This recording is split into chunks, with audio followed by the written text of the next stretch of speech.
Queridos amigos, hoy es 22 de abril de 2026. Tenemos hoy un evento muy especial. Vamos a bautizar hoy el libro Mirage, el Casa Delta de Venezuela. Una obra que está hecha por Jesús Aveledo y por Eugenio Mendoza. Y hoy tenemos un invitado muy especial para bautizar el libro, padrino de este libro el día de hoy. Un invitado muy especial, un gran amigo a quien admiro, quiero muchísimo, que es el general Juan Antonio Paredes Niño. Juan Antonio, bienvenido. Gracias que estés aquí con nosotros, muy grato tenerte aquí. Bueno, vamos a presentar este libro de un avión muy especial, ¿no? Un avión como el Mirage que dio un salto tecnológico en Venezuela en la década del 70 y qué mejor representante que Juan Antonio Paredes Niño, piloto de Mirage, de los primeros pilotos del avión Mirage, y no solamente el primer piloto del avión Mirage, sino también comandante del Grupo 16 y aparte de eso, por supuesto, también comandante de la Fuerza Aérea Venezolana, un excelso piloto de caza, gran amigo de mi padre, también fue comandante de la Fuerza Aérea, mi general Aveledo Penso, que Dios lo tenga en el cielo, gran amigo de su padre, el general Fernando Paredes Bello, grato y recordado de la Fuerza Aérea Venezolana, comandante de la Fuerza Aérea Venezolana, ministro de la Defensa, embajador en Francia, un gran venezolano, así que con mucho orgullo estamos aquí, Juan Antonio, el día de hoy. Juan Antonio, cuéntanos los aviones que tú volaste, los aviones a reacción que tú llegaste a volar en Venezuela, antes de, obviamente, en Venezuela, donde te hayas entrenado, por supuesto. ¿Qué tipo de aviones volaste a reacción, por supuesto, antes de llegar al Mirage? Bueno, para empezar, muchísimas gracias por la oportunidad que me trae los más gratos recuerdos de la vida profesional y poder conversar contigo siempre será un placer de temas aeronáuticos.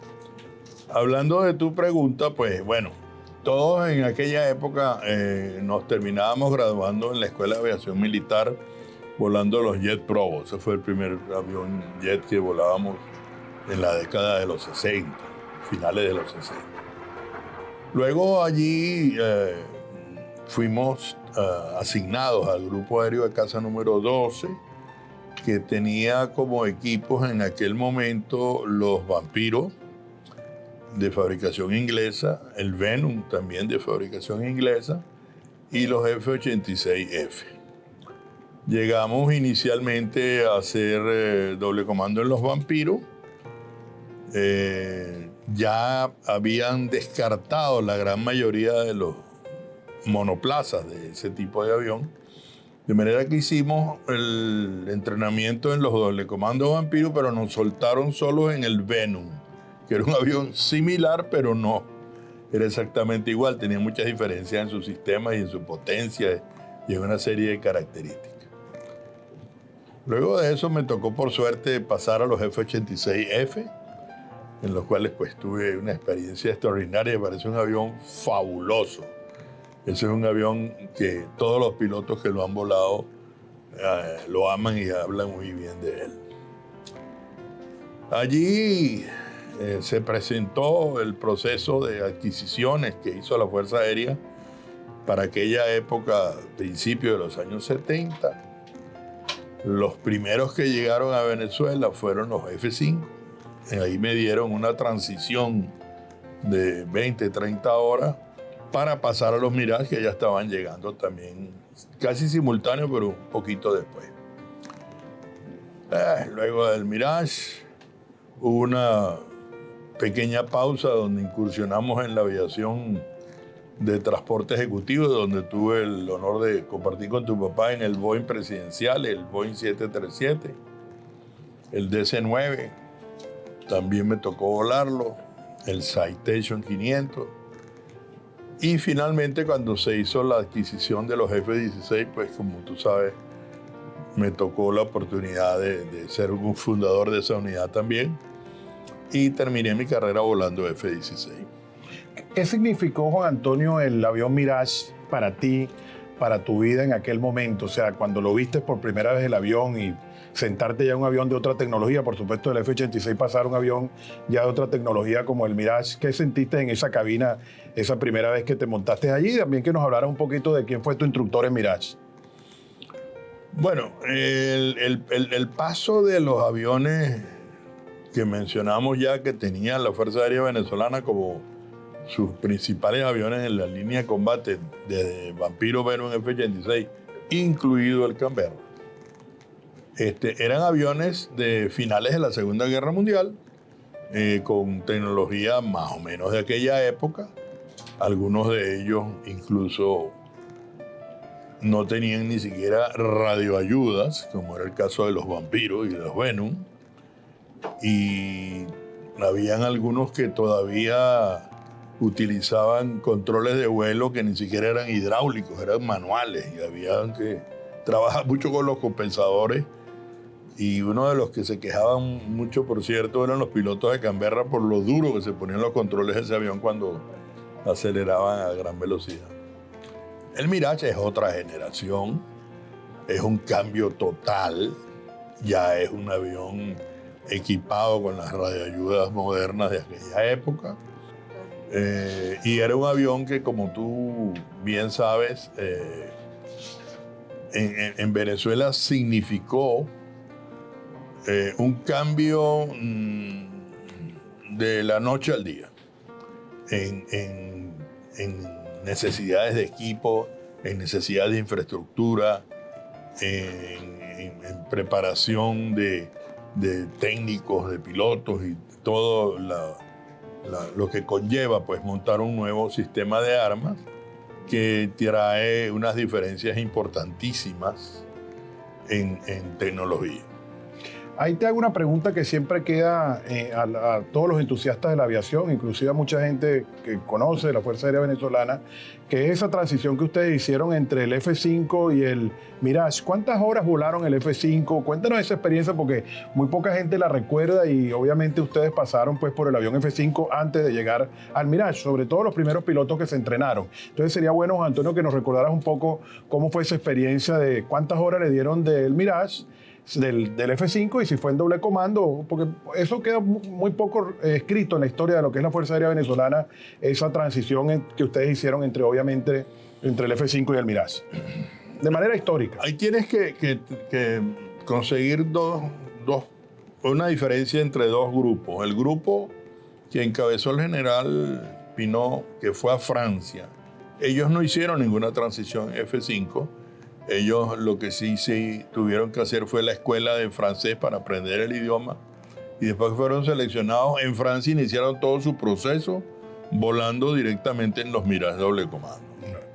Ahora, como el F-5 versión canadiense que compró Venezuela ya había llegado y todavía faltaba más de un año para que llegara el primer Mirage, la Fuerza Aérea decidió que los que habían seleccionado que íbamos a complementar a los franceses, debíamos tener la oportunidad de pasar por el F-5 30 horas.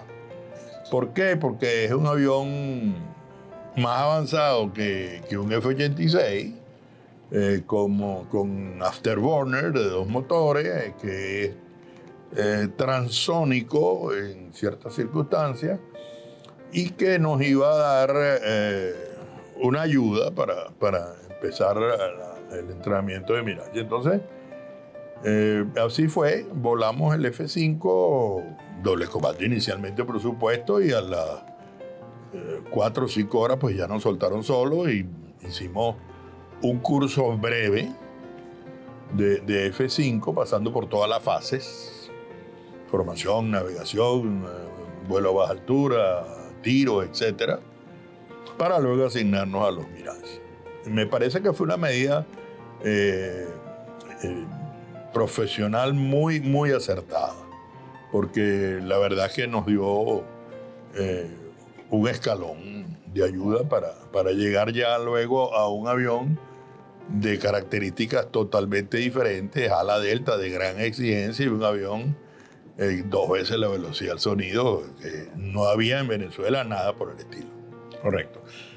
¿Quién fue tu instructor en el Mirage en Venezuela? Si lo recuerdas, ¿quién te dieron instrucción? O esa primera instrucción en el avión, me imagino, los primeros que llegarían, me imagino que serían los doble comandos para entrenar. Si nos pudiera contar un poquito los aviones primeros que llegaron Mirage a Venezuela y quién fue tu instructor en ese momento o cuáles fueron tus instructores. Los primeros 2 aviones que llegaron fue un doble comando, que era el Sigla 5471, muy querido por todos nosotros, y un monoplaza. Mi instructor de vuelo en ese momento me correspondió una persona extraordinaria, como es el coronel Vladimir Dortadillo. En aquel momento él era mayor y estaba en el grupo de los 5 que habían ido a Francia. Me tocó con él inicialmente y luego él se fue de la unidad y me pasaron a manos del capitán Germán Rodríguez Barniz, persona también extraordinaria y queridísima por todos nosotros y muy buen piloto también, excelente instructor. Con ellos dos me tocó a mí hacer el entrenamiento de Mirage completo, que en aquel momento pues era un curso largo. El que hicieron ellos en Francia fue más corto, por razones presupuestarias, por razones del tiempo de permanencia allá y porque ya los aviones llegaban. Ellos hicieron un poco menos de horas allá, así que me hicieron todas las fases. Nosotros sí hicimos el curso largo, donde para clasificar nos exigían que hiciéramos ya las primeras 100 horas en el avión. Ustedes danos el emblema de calificados en el avión, de clasificados.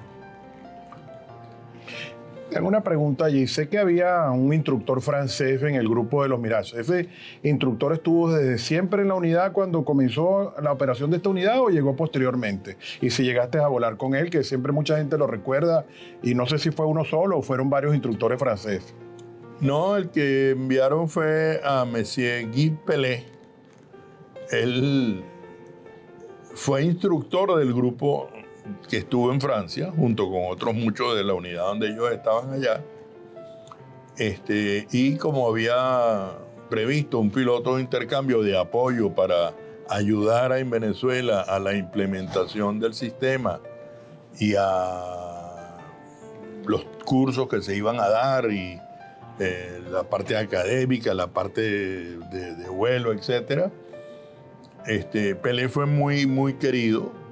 Fue un hombre muy cordial, muy abierto a ayudar en todo lo que fuera necesario para que el proyecto saliera adelante. Y sí, volé con él algunas que otras misiones, pero no como fijo y asignado a él. Él volaba alternativamente con cualquiera de nosotros cuando había rotación de instructores. ¿Era activo Pelé? O sea, era un oficial de la Fuerza Aérea Francesa. Sí. ¿Y continuó su carrera? ¿Después supiste algo de él? Bueno, él porque él venía por 2 años. Y como buen francés, después que llega a Venezuela, cuando se le ve a vencer los 2 años, pidió una extensión.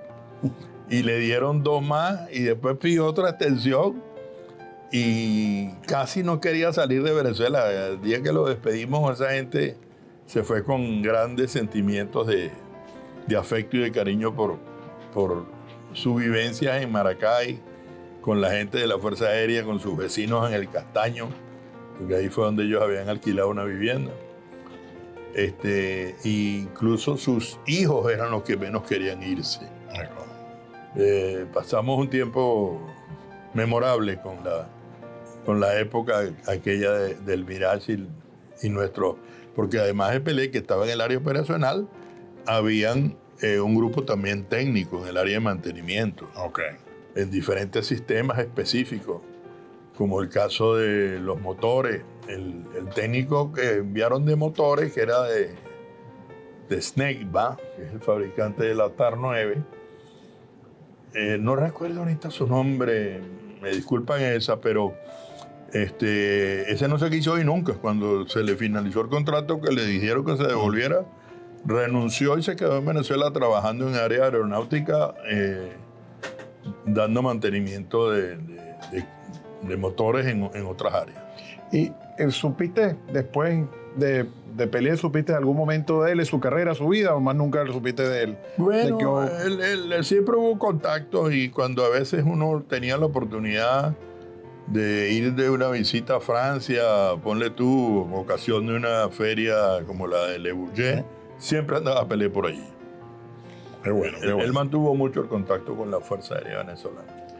Siempre quisiera a los entusiastas de la aviación, los que están viendo obviamente este programa hoy, hablar del ala delta. Quisiera que nos hablaras lo que es el ala delta, porque mucha gente obviamente pregunta qué es volar un ala delta y la sensación de vuelo del ala delta y la configuración de los alevones y obviamente también la cola del avión Mirage. Entonces, ¿cómo se controla un avión en esa situación con ala delta y a la velocidad que ese avión, evidentemente que mucha gente lo quiere saber, aproxima, ¿no? Que es lo que más la gente dice.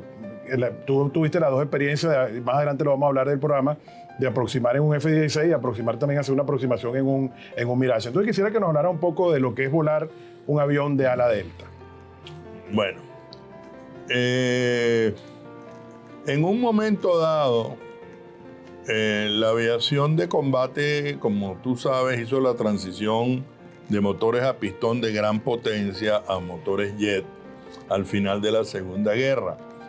Y hubo la serie Sabres con las alas en flecha, que fueron logrando cada vez más velocidad y mayor control y maniobrabilidad. Sin embargo, llegó un punto a nivel mundial en el que la amenaza de los bombarderos de aquella época, aviones en la reacción con alas flechas capaces de venir a gran altura y muy alta velocidad, hizo que los diseñadores aeronáuticos en el mundo estudiaran un avión capaz de despegar y en minutos estar a esas alturas y poder enfrentar la amenaza.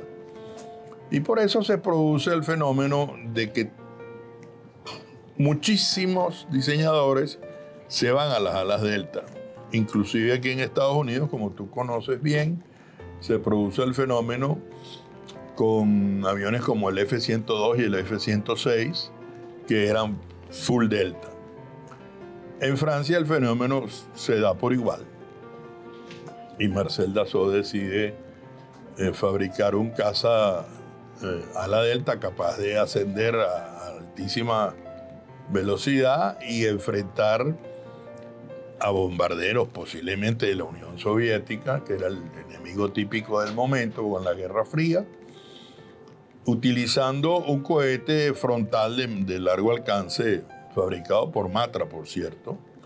Y por eso llegó el Mirage en su evolución a tener incluso un motor cohete que se instalaba en la parte trasera inferior del avión para mejorar la capacidad de ascenso y reacción frente a ese tipo de amenaza. El ala delta es magnífica a gran altura porque su superficie alar es mucho más amplia, da mucho mejor sustentación a altas velocidades, pero a baja velocidad el avión es difícil de controlar. Y para mantenerlo volando a bajas velocidades, un avión como es el caso del Mirage, que no tiene ni siquiera flaps, lo hicieron totalmente limpio para que cumpliera esa misión, tiene tendencia pues a aproximar a muy alta velocidad. ¿Qué hicieron ellos? Eliminaron la cola del avión, no tiene elevadores, e instalaron atrás una superficie que llaman elevones, que cumplen la función de alerones y de elevadores a la vez. Y por eso te decía que había un sistema de control de vuelo incipiente de lo que es hoy en día los fly-by-wire, que ellos lo llamaban autocomando, y que el sistema le transmitía mecánicamente información a los actuadores hidráulicos para que algunas de las superficies se movieran si tú ibas a virar en ese sentido o si ibas a ascender o bajar las otras más cercanas al fuselaje del avión, en las que actúan funcionando como elevadores. Tuvieron que hacer una cola sumamente alta para poder mantener la estabilidad sin tener elevadores atrás en la cola. En la aproximación, el ángulo de ataque en aquella época no habían indicadores en los Mirage numéricos, sino era con un semáforo de 3 luces, que era verde, amarillo y rojo. Y cuando llegabas a rojo ya te estabas cayendo. La aproximación era en un semáforo entre amarillo y y rojo y un avión temblando constantemente, que uno se acostumbraba a esa vibración que es preludio de la pérdida de velocidad. Ese es el tema del ala delta. Ahora, en los pedales, entonces, ¿cuál era la sensación? Porque uno está acostumbrado a tenerlo de otra manera. Los pedales en este caso sí te controlan igual al timón, Okay. el timón direccional. Okay. El problema es que cuando tú la palanca del avión la mueves para ascender, los 4 elevones de atrás van a dar la orden de ascender. Pero si tú a la vez vas a ascender y virar y haces este movimiento, entonces los elevones se van a combinar para obligar al avión a virar y a la vez a subir. ¿Qué referencia tienes en una aproximación nocturna a alta velocidad? La velocidad que tú tienes que aproximar, levantar la nariz, y a la vez qué referencias externas de la cabina tienes que tener para poner un avión a esa alta velocidad, ¿no? Creo que uno de los que hacen las aproximaciones más altas de los aviones de combate, por supuesto en Venezuela, creo que fue el que hizo las aproximaciones a más alta velocidad. Sí, la velocidad final de este avión es 185 nudos más peso más viento. 185 nudos es si ya tuviera 0 gasolina. Entonces, en muchas oportunidades tú puedes venir en aproximaciones que pueden estar sobre los 220 nudos. Y de noche, la diferencia está en que la visibilidad, por supuesto, es poca, pues tienes la nariz muy arriba. Sobre todo en los doble comandos, que tienen la nariz mucho más larga. Y eso se compensa utilizando las luces básicas de aproximación de las pistas, que mientras tú estés metido en la senda de planeo o con el ILS del avión, bajes controlando velocidad y estar centrado para poder llevarlo con seguridad. El problema no es tanto para el piloto delantero, como en el caso del doble comando, sino para el instructor que está atrás, que la silla no está por encima, está al mismo nivel. Y entonces hay un mínimo espacio lateral entre la cabina y el casco de uno para poder ver si el avión lo está trayendo el piloto que tú le estás dando instrucción centrado a la pista, o si te lo va a poner en la grama, o si viene apuntando al sitio de toque, o si viene a caer corto o viene a caer muy largo. Es algo de acostumbrarse. Correcto. No es fácil, pero te acostumbras. También hablemos un poco de las pistas de despegue de este avión, su carrera de despegue, que obviamente en qué capacidad de pista podía aterrizar este avión y qué capacidad de pista podía despegar este avión, sobre todo operando en Venezuela, ¿no? El problema en Venezuela para este tipo de avión, igual que cualquier otro avión a reacción, son las altas temperaturas. Y porque todos estos aviones, cuando lo diseñan, en las tablas te ponen que eso es en base a temperatura estándar, ISA. Y esa temperatura se da es en Europa o en el norte de los Estados Unidos, que son 15 grados, mientras que en Venezuela tú estás volando normalmente con temperaturas de 30 grados. Eso hace que el avión con carga requiera mucha pista. Hay que tener también mucho cuidado con las altas velocidades de despegue y los cauchos, más el peso del avión. En el caso, por ejemplo, de Colombia, que recibió los aviones primero que nosotros, su primer accidente fatal fue precisamente que reventaron los 2 cauchos principales por que la rotación que hizo el piloto fue muy rápida y el cambio de peso sobre esos cauchos a esa velocidad se los vuela. Fíjate que cuando nosotros empezábamos la instrucción, el avión se le quitaba todas las cargas externas para que estuviera lo más liviano posible. Iniciábamos los despegues sin afterburner. Siempre se hacía en el primer periodo de la mañana por razones de temperatura.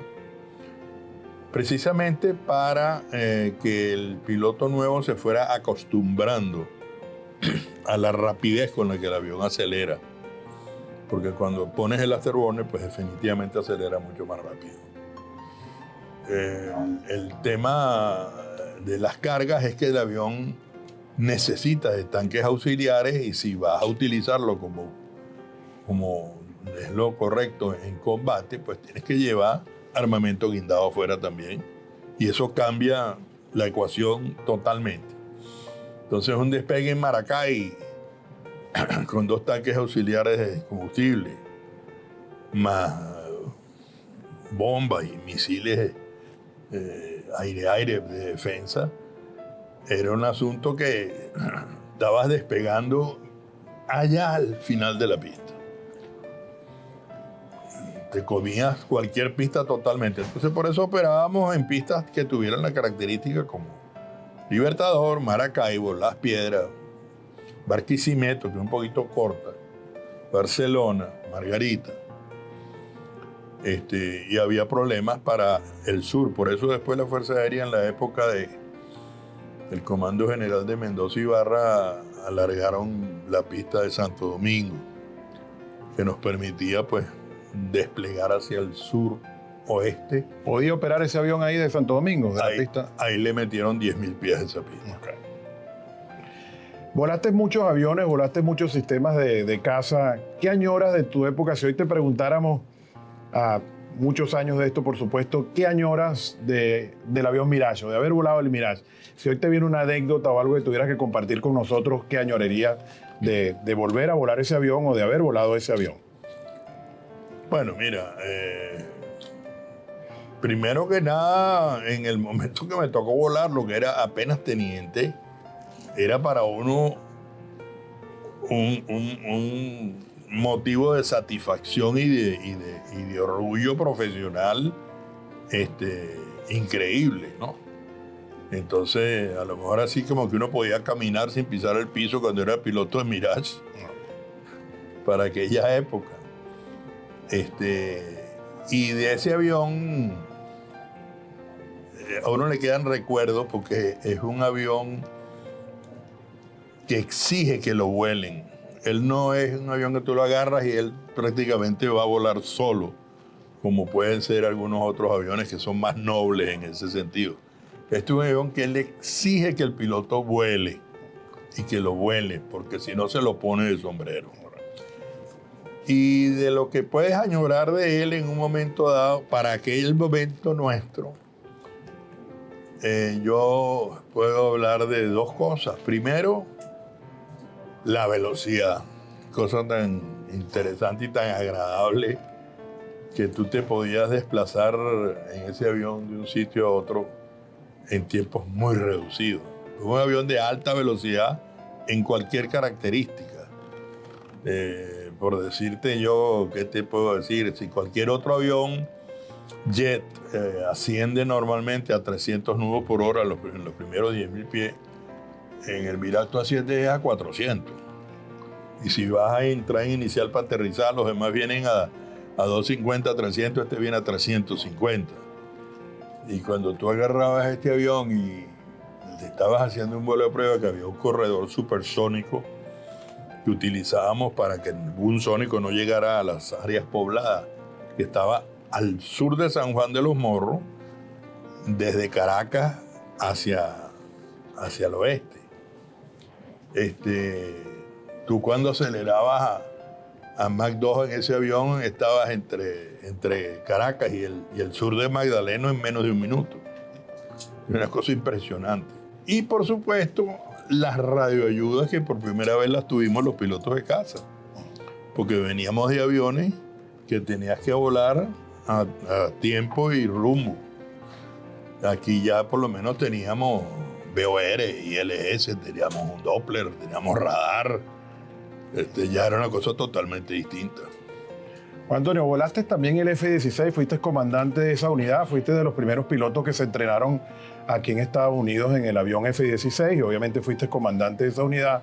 Una de las preguntas que nos enviaron fue ¿cómo fue la sensación de los instructores tuyos americanos y los instructores tuyos franceses? O sea, conocer un poco la técnica de instrucción francesa con la técnica de instrucción norteamericana. Si pudieras darnos para los entusiastas de la aviación, algún comentario sobre ambas técnicas de volar un avión como el Mirage de muy alta velocidad, de aquella tecnología del comienzo de los 70, y luego te tocó volar obviamente un avión ya mucho más sofisticado desde el punto de vista cuando fue diseñado, que es el F-16. Entonces, si tuvieras que comparar las técnicas de instrucción de los franceses y los norteamericanos. Bueno, déjame empezar porque yo hice el entrenamiento básico, fundamental, fue en Venezuela. Correcto. Pero cuando fui a Francia, hice el entrenamiento de navegaciones a baja altura utilizando el radar Cyrano del avión. Es el curso completo, aunque fueron instructores venezolanos con nosotros, nos los dieron instructores franceses en la base de Luxeuil. Y la diferencia, yo diría, tangible entre hacer un curso a lo mejor allá en aquel momento y luego cuando lo hicimos aquí con los F-16, está en la estructuración académica del curso. El curso americano es mucho más metodológico, es mucho mejor documentado, es mucho más, tiene más ayudas, más facilidades a su alrededor. Porque el americano, como tú conoces de sobra, no solo te da un manual, sino te hace también un video y te tiene un simulador y tiene la clase. En Francia también lo hay, pero en medidas menos extensas de lo que tiene la Fuerza Aérea Americana. Ellos son muy buenos también en sus asuntos, pero Europa es distinta a Estados Unidos. Europa es más ciertas calidades especiales y Estados Unidos es mucho más la abundancia de recursos. Volaste los dos sistemas, que eran volar obviamente el Mirage con el bastón en el medio y después ese cambio a volar un F-16 que no tienes el bastón en el medio. ¿Cómo fue esa transición para un piloto en decir, bueno, ahora yo puedo volar este avión de esta manera? Esa primera vez que tienes que tocar esa palanca ahí o de un piloto de caza que ya viene con muchas horas en un sistema y pasa a volar un avión que ya todos los controles obviamente eran fly-by-wire, eran diferentes, y esa sensación de tener el comando prácticamente en la muñeca, ¿no? ¿Pudieras contarnos eso, que siempre es una pregunta que hace la gente de cuando obviamente pasar de volar con el bastón a volar con esa palanca especial del F-16? Esa es una pregunta que se han hecho todos los pilotos del mundo que les ha tocado ir a volar un fly-by-wire. Y todos nosotros nos desvelamos y tuvimos pesadillas asustadísimos de que no nos íbamos a acostumbrar a lo mejor a aquella palanquita que de paso ni se mueve, ya no se mueve. Es presión que tú haces sobre el control. Esa presión la mide una computadora que se la transmite a las computadoras de los controles de vuelo. Los instructores nos dijeron, ni pienses en eso. Tú piensa que vas a despegar y haces el movimiento como si fueras a despegar, pero no lo hagas violento, hazlo progresivo, como lo harías en cualquier control normal. Y ni pienses en esa diferencia. Y en efecto, ergonómicamente está tan bien diseñado que tú simplemente no te das ni cuenta. Y como el F-16 tienes en el bastón de mando que está aquí a mano derecha una serie de controles para manejar compensadora, ametralladora, etc. Y en el acelerador tienes como 6 botones más para cambiar los sistemas de control de fuego del avión, frenos de picada, radios, etc. Con las 2 manos puestas sobre los controles tú manejas todo, no tienes que estar haciendo más nada. Después que tú programas en tierra, aquí vas a manejar todo sin soltar eso. Eso es algo que debe resaltarse porque quienes diseñaron en aquel momento la transición del avión convencional a este tipo de cosas, pues lo hicieron muy bien. Y en la aviación comercial hay el mismo fenómeno. Tú ves que hoy en día Airbus son fly-by-wire en las cabinas y tienen el mismo bastoncito que tendría un F-16, al lado izquierdo para el capitán y al lado derecho para el copiloto. Boeing sigue utilizando el volantón y sigue siendo algo más convencional.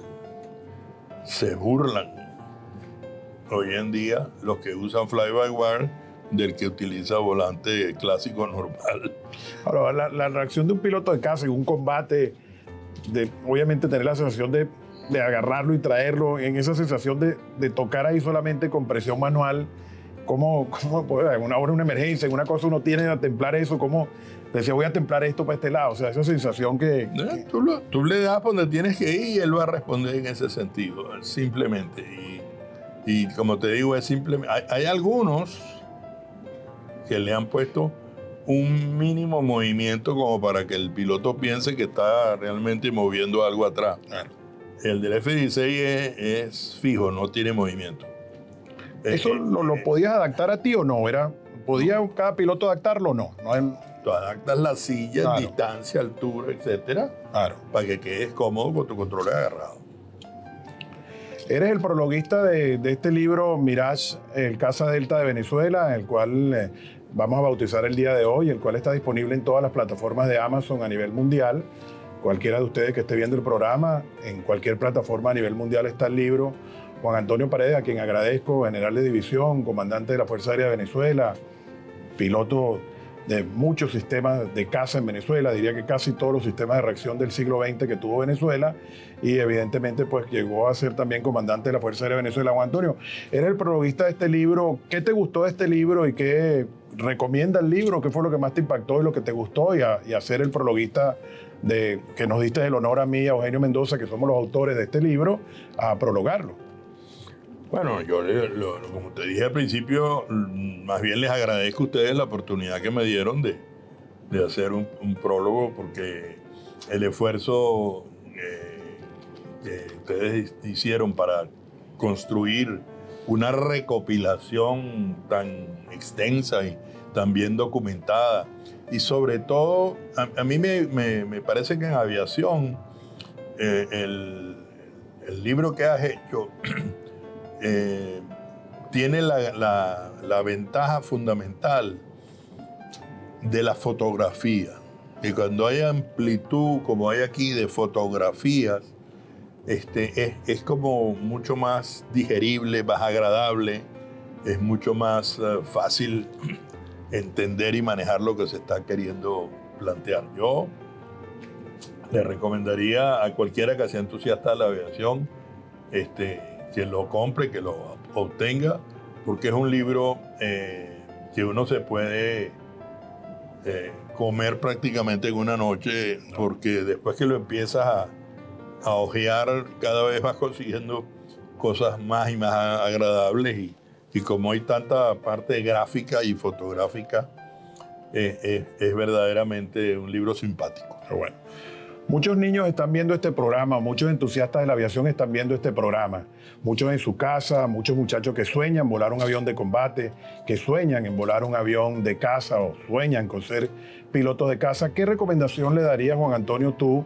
ya en tus años, a esas nuevas generaciones que quieren volar un avión de caza, que quieren volar un avión de combate, que tienen ese sueño? Tantos niños, nosotros vamos mucho a los shows aéreos, siempre acompaño a Juan Antonio Paredes y vamos a los shows aéreos y vemos esa cantidad de niñitos que están allí viendo los aviones, ¿no? Como uno en algún momento. Nos tocó a nosotros de jóvenes, nuestros padres obviamente pilotos de combate de la Fuerza Aérea de Venezuela, nos tocó compartir en muchos shows aéreos, en muchas demostraciones y estar en la rampa desde pequeñitos. Y cuando vamos a estos shows aéreos siempre pues me entusiasma ver y me da una gran nostalgia pensar que yo también y tú también estuviste de chiquito en una rampa y eso te entusiasmó a volar aviones de combate. Entonces, quisiera que para despedirnos y agradecerte, pues por supuesto, esta maravillosa entrevista el día de hoy, que dieras un mensaje a esos muchachos que están viendo el programa, a esos entusiastas de la aviación, e inclusive a los cadetes mismos de muchas escuelas que van a ver, cadetes de aviación que van a ver este programa.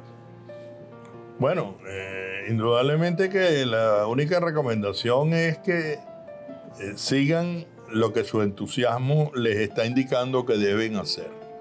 Si la aviación les llama la atención de una manera significativa, inténtenlo, porque es un asunto que seguramente van a obtener muchísima cosas buenas y van a obtener una carrera hermosa, agradable, llena de emociones, y que la gente no debe dudar cuando su vocación lo está llamando hacia un lado. Hay gente que puede pensar, cónchale, los aviones, que puede ser difícil. No, eso no es difícil, y más para las personas que tienen una vocación en ese sentido. Lo que sí debe ser es dedicado y cuidadosos indudablemente con la profesión, porque en aviación no se debe estar inventando cosas fuera de las normas de seguridad. Apreciados amigos que están viendo este programa, el libro Mirage, el Casa Delta de Venezuela, está disponible a nivel mundial en las plataformas de Amazon. Está disponible en 3 formatos. Un formato tapadura colores, donde están la gran cantidad de muchísimas fotos inéditas, inclusive sobre este sistema en Venezuela, en Francia, en muchos lugares. Está el libro tapa blanda, y también para aquellos que lo quieran obtener, está también en ebook. Lo pueden bajar en cualquier país donde ustedes lo tengan, lo pueden bajar en el formato en Amazon de ebook y también lo pueden obtener. Así que bueno, para mí ha sido un placer tener esta leyenda de la aviación con nosotros hoy acá. Es el prologuista de nuestro libro.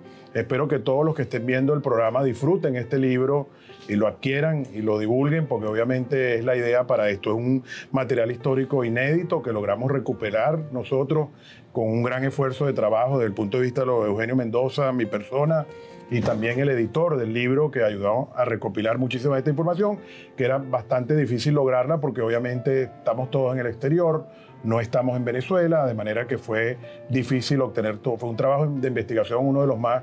He publicado 12 libros y puedo decir que este libro es el libro que más satisfacciones nos ha dado por la cantidad de información que logramos recopilar, inédita, documentos inclusive que están ahí, documentos que en algún momento fueron clasificados como documentos secretos. Hoy en día esos documentos obviamente están desclasificados y muchos de ellos están contenidos acá. Así que bueno, espero que disfruten este programa. Muchísimas gracias por escucharnos. Estamos a su orden. Cualquier sugerencia, obviamente pueden utilizar la página web nuestra para los programas. El canal es Hangar 305 y la página web es jesusaveledo.com, por supuesto. Así que muchísimas gracias y espero hayan disfrutado este programa.